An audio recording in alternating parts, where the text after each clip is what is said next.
Ladies and gentlemen, there is trouble in paradise. American Secretary of War Pete Hegseth fired the US Chief of Army Staff yesterday. Breaking news. Fantastic. Absolutely unheard of. Very unusual. Why? There is a background to the story again. Let me start this way. You see, for you to understand why that happened, you need to understand what Secretary of War of the US of A, Pete Hegseth is. Pete Hegseth is a US war veteran, not particularly, a former senior or retired military chief in the US. So he is more of a rank and file soldier, much less of a military leader. However, he's a very strong ally of President Trump, and he was a US TV analyst, a US OAP, until President Trump appointed him Secretary of War.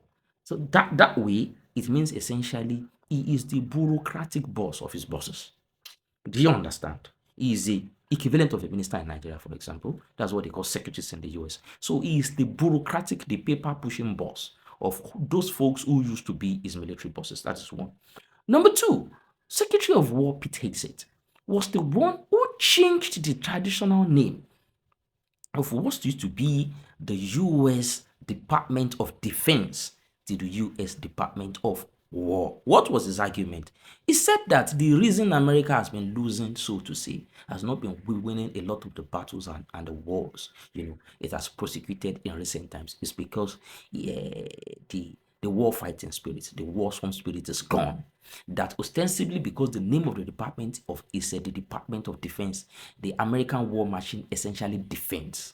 It does not fight. So it essentially defends, it does not attack, it does not do offense. So because of that, he wants to change the outlook and the spirit and the psychology behind military tactics in America. And because of that, it changed, you understand, the name of the department from a much less benign, from a much more benign name, Department of Defense, to a much more relatively malign, relatively gung-ho name, Department of War. That is that. Another thing about Secretary of Defense Hegseth is that this particular chief of army staff that he fired is by far not the first of such that he will fire. He has actually fired a lot of military leaders in the Department of War in the US. In fact, it is reported that it is only two top military leaders of the Department of War that have survived so far without being fired, by Peter Hegseth. So it is the culture for him, and it actually predates this particular scenario that happened. Another thing you need to know is that Pete Hegseth is himself a Christian evangelical with all the necessary tattoos and all. So there is a biblical background to it. There is a religious ideology background to what he's doing. He believes that the U.S. Army is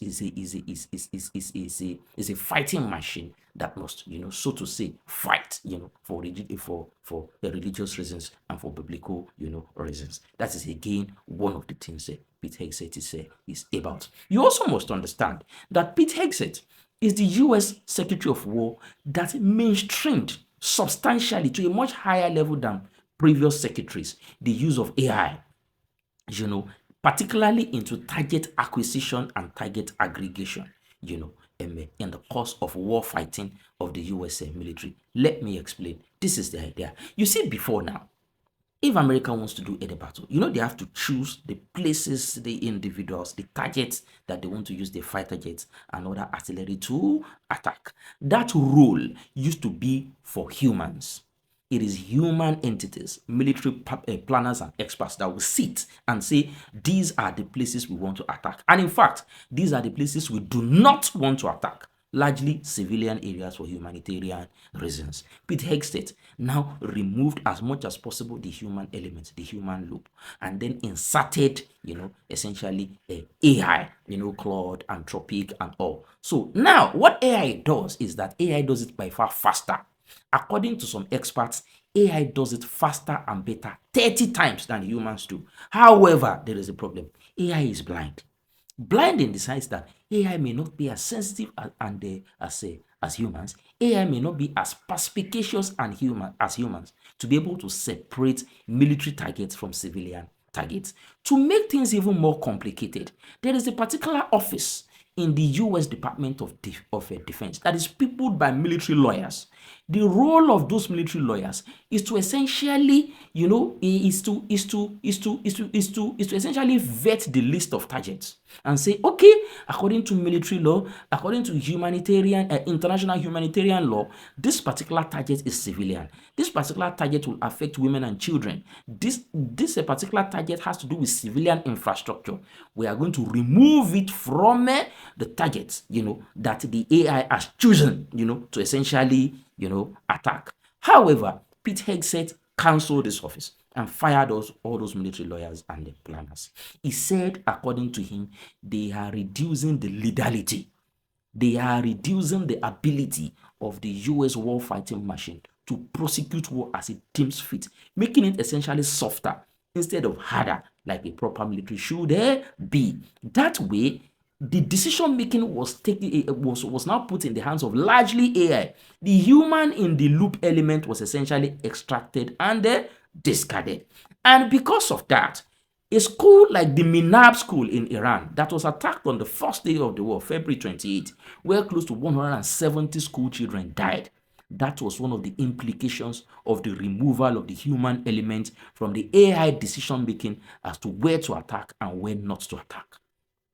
That is one of the implications of what Pete Hegseth has done as the Secretary of War of the US. Now, on to this particular incident where he fired the Chief of Army Staff. You see, it is not just a routine firing like all the previous firings he has been doing before. In fact, he also fired some other top leaders apart from the Chief of Army Staff on the same day. That was yesterday. However, this has a particularly important and seismic implication. And what is that implication? You see, he fired the Chief of Army Staff at exactly the time when the boys of that Chief of Army Staff are on the verge of being prepared to go and do a ground invasion in Iran.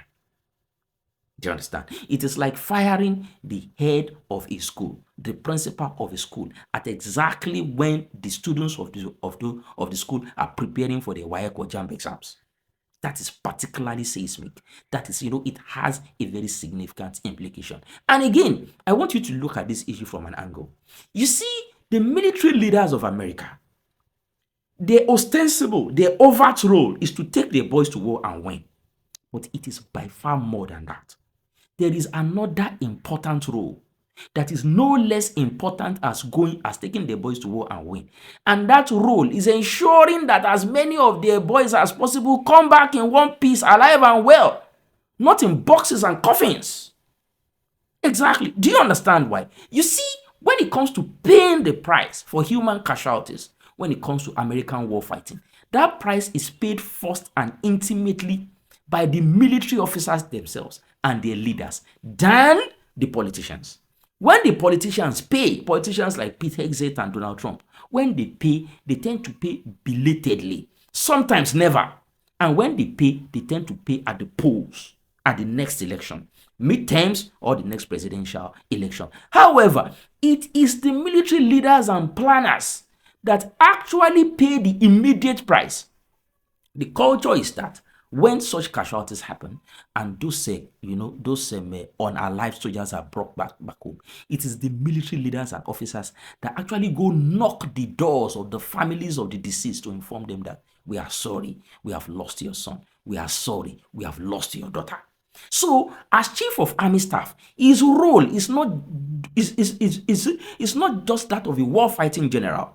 It is also the role of a father, the role of protector, the role of guide, the role of keeping his soldiers alive.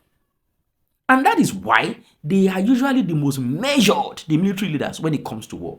They want to ensure that even if it goes well, are we sure it will not go in the other direction?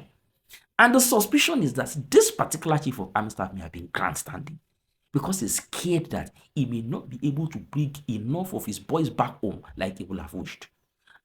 As a result, clashing with the interest of President Trump and Pete Hegseth. And because of that, he had to go. What do you think, in your opinion, is responsible for what is happening? Let me have your, your opinion in the comment section. Thank you for joining me on this session. Have a good day.